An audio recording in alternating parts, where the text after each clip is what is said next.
nyo. Kilala ako Boss Chris, pero kilala ako nila sa King Chris dahil sa ML na ginawa ko. Puro kasi pangalan ko King Chris kasi. Katulad ng mga sinasabi ko, ay si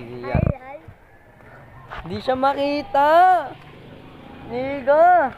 Ay isa oh. Hindi siya makita, kita damit. Ha? Ha? Eh, sinundo sila. Dahil hindi ko alam kung anong mga problema mo. Ano ba problema nyo? Mga puking na shit nyo. Ano kailangan nyo?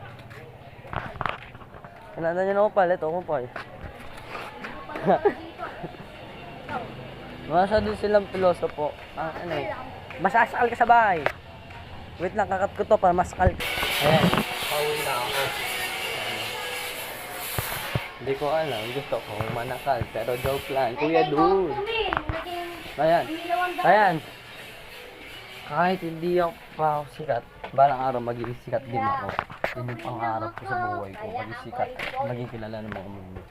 Gusto ko yung sabihin nila, Boss Chris, pa-picture. Chris lang. Ay, sa prank.